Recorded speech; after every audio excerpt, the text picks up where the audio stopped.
Hello, everyone.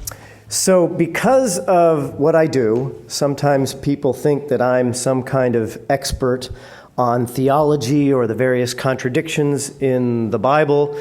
That's not true. I don't know much about the Bible at all.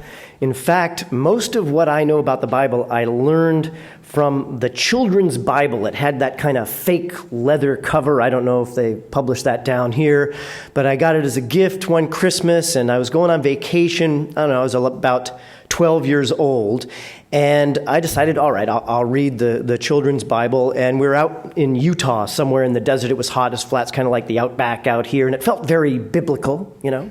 So it was a good read at that time, and I'm thumbing through the Bible, and I get to the part where God tells Abraham to kill his son. I'm sitting back looking at my dad in the driver's seat and thinking, well, I hope he's not too God-fearing, because they tell me that this is a good thing. And I'm thinking, well, it doesn't look too good from my perspective. So that was my first time where I really looked at the Bible and said, gee, I've got kind of a question about that. Well, I'll leave the question to other philosophers and theologians, but that's a story. It's this ancient story. I think it's an important story for all of us to know. It's part of the world's culture. But I want to tell you a true story from the 21st century in the United States of America. There was a little girl. Her name was Amia White. And Amia was 2 years old. And like most 2-year-old kids in the United States of America, Amia White attended child care.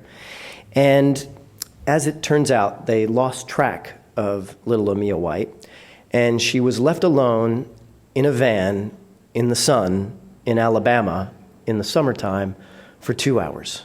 And little Amia White died alone in that van.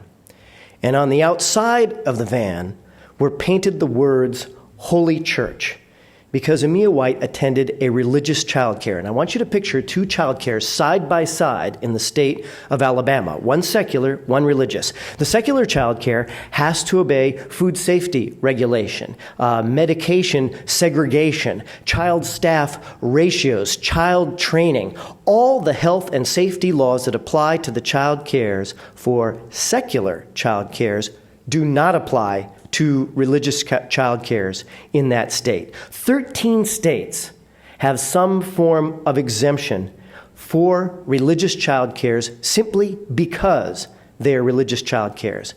And it's hard to even find out whether children are in safe situations. In the state of Alabama, they don't even have inspections of the religious child cares to know what is happening with the most vulnerable people in our society. I want to tell you another true story from the 21st century in the United States of America. There was a girl named Jessica Crank. Jessica was 15 years old, and Jessica had a tumor that was growing on her shoulder. Now, it was a perfectly treatable tumor with modern medical science, except that Jessica's mother didn't believe in modern medical science. She believed in the Epistle of James. And in her state, they'd gone to the legislature and passed a law that said there's greater leeway for so-called faith-healing parents to medically neglect their child. And so the tumor on Jessica's shoulder grew and grew and grew until it was literally, not figuratively, literally the size of a basketball on this girl's shoulder. She suffered horrible, agonizing pain for weeks on end, and then she died. That happened in the 21st century in the United States of America. Now, you might say to yourself, as citizens of Australia, boy, I'm sure glad I don't live in America. Phew. How crazy those people are over there. And as an American, I understand where you might have that perspective. But I want to give you somewhat of a different perspective that springs from my book.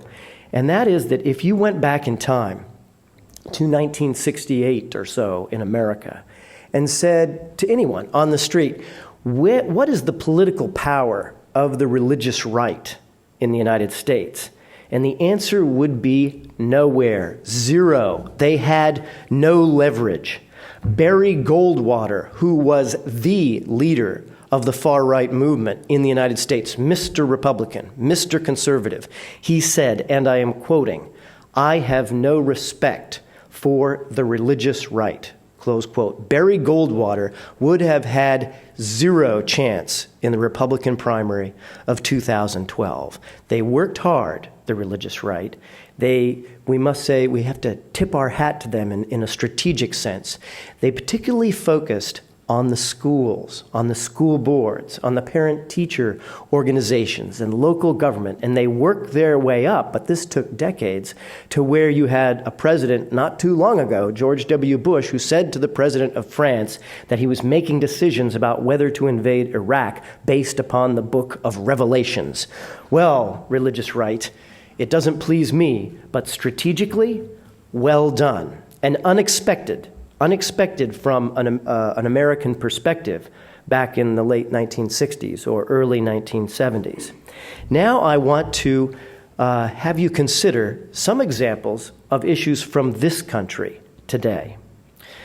There is a school in Australia that receives 86% of its money from you, from the taxpayers of Australia. And this school, a religious school, expressly religious, teaches that the reality of eternity of hell exists to children in school, and they teach that the world was created in 6 24-hour days. There's another school receiving taxpayer funds in this country that teaches Darwin because they want to refute it. They also attack what they call, quote, scientifically ridiculous theories of ice ages and glacial epochs. Another school in this country that receives your tax money says that they want to train students to be, quote, soldiers of the king and equipped to, quote, do battle for the Lord in a world which rejects his laws and his dominion. 78% of the money for that school comes from you, from the taxpayers of Australia. You know, in Australia today, and it's sort of a gradual trend that we've observed, 40%, not almost 40%, of Australian secondary schools are situations where children are attending schools that are religious private schools. 90% of that group are Christian schools. And since the mid-1990s, the fastest growing group within that large category are fundamentalist schools, and schools that espouse a fundamentalist viewpoint. Now, also, in Australia, you have special religious education. This is in the so-called government schools. Now, this nation was founded on the values of separation of church and state, and the statutory act creating public education in Australia from the 1880s was founded on the values of secularism. And that concept is a uniting concept. It brings all people of all different religions or lack of religion together under one umbrella for the greater good of the society. But so special religious education has a different effect because literally it says, okay, in the vast majority of cases, here are you kids that want to participate in this Christian program on the school campus, on the school grounds, with tax money. Oh, but you, the Hindu kid, sorry, you can sit over here. You, the Muslim kid, you can sit out in the hall too. Oh, the Jew? Out. Oh, and the not religious person.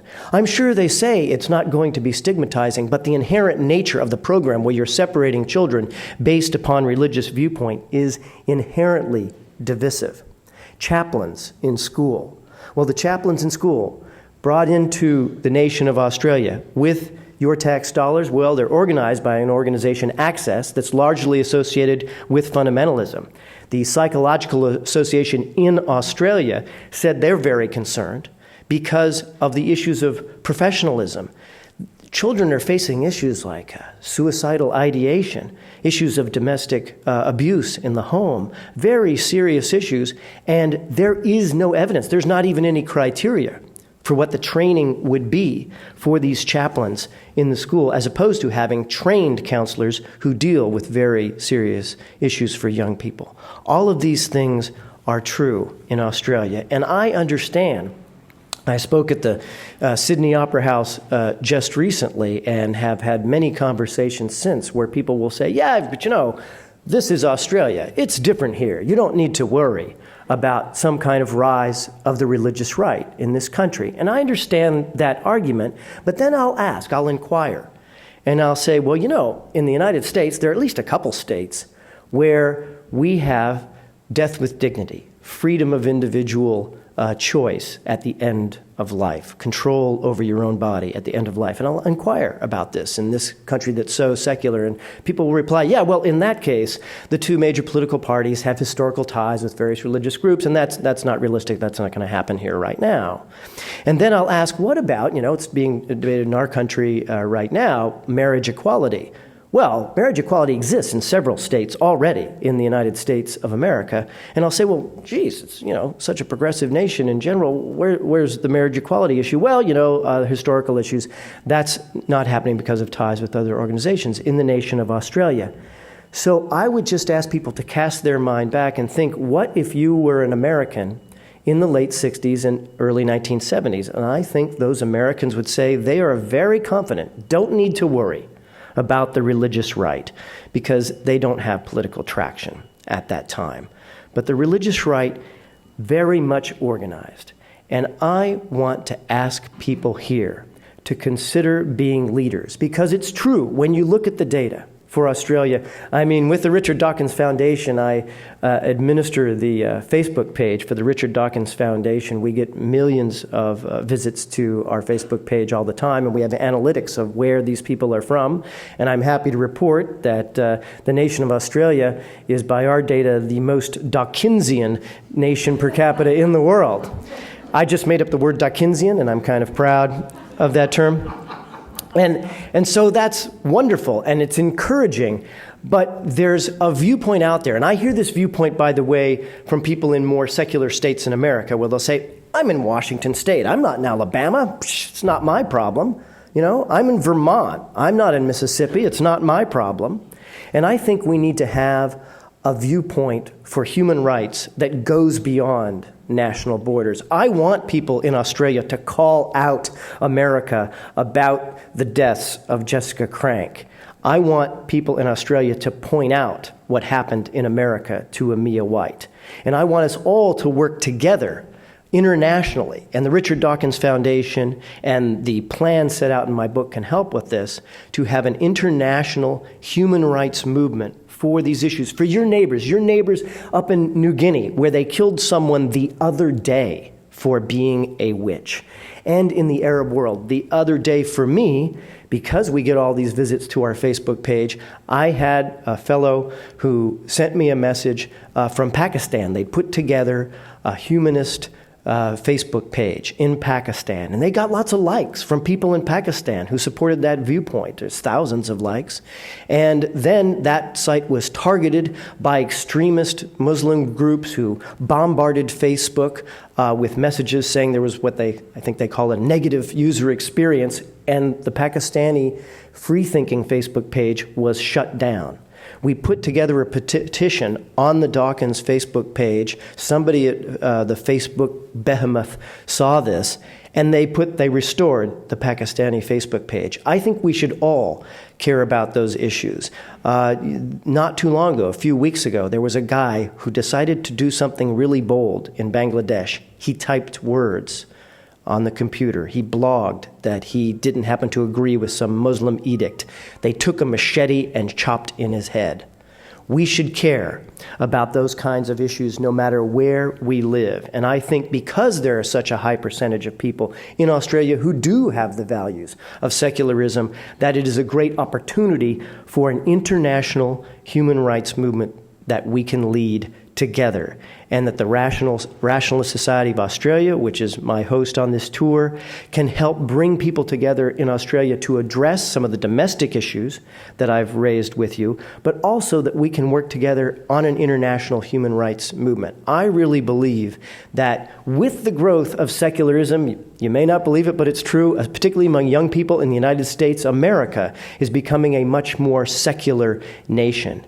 And I think we are on the crest of a real surge for human rights and liberty based on secularism throughout the entire world.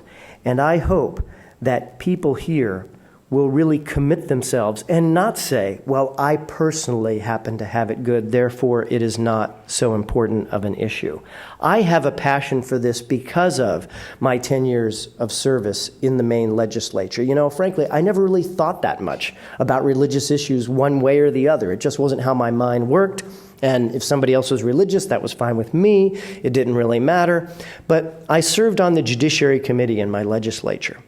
And again, this is not Mississippi, it's Maine. It's more progressive than most states in the Union. And in 10 years of service in committees of power, 3 terms on judiciary, 1 term on appropriations, which is the most powerful committee, and then as majority whip, I had reason to be lobbied. In 10 years, not once, not ever, not a single time, did someone come before me and say, listen, I represent a humanist group. I represent a rationalist group. I represent an atheist group. I'm asking you to vote for human rights based on my values. That never happened, not a single time. But in 10 years, in this much more progressive state than most in America, the religious right was there, working hard, working the halls of the legislature diligently day in and day out, and I had to respect their work ethic. But I also had to react to what they would say. Because I don't know how many of you, or even what committee hearings are like in your states here at the federal parliament, but we have a horseshoe. You sit around when you're an elected official, and then people come and testify to the horseshoe of elected officials. And I'd sit there quietly listening to the testimony, and without fail, because we had jurisdiction over women's reproductive rights and over equality for gay people and a number of other issues, people would come up from religious right groups, and they would use the word moral. They would use it repeatedly. And I started to get the picture. Okay, when you're saying moral, when you're speaking against a woman's right to choose or for your power to discriminate against gay people, you were implying that my position happens to be the immoral position. And this kind of stuck in my craw. I thought to myself, why is that the moral position? What is the basis for this viewpoint? And yet everyone around the room, including the politicians who were more on the secular side, would go, oh yes, well, we have to respect that moral viewpoint. And I'd be thinking, well, where did we get this from? And I submit to you that the word morality has been stolen. That the word morality somewhere in the mid-20th century was taken from us, and that it has been trivialized by the religious right, where the word morality has something to do with your naughty bits. Well, you know what? I don't care that much about your naughty bits. You know, there's a certain set of small-town values we have in Maine about those issues. They go like this: mind your own business. Mind your own business. Those are the right values when it comes to those issues. Don't do anything coercive. Don't spread any diseases. Don't have unplanned pregnancies. Other than that, mind your own business between consenting adults. You know, in my parents' time, there were some giants who walked the earth. One giant was 5'6", and his name was Martin Luther King. And another giant was 5'9", and his name was Robert Kennedy.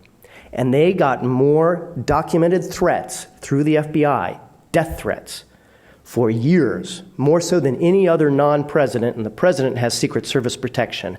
They had none. And they went out every day knowing what they were risking, and they took that risk.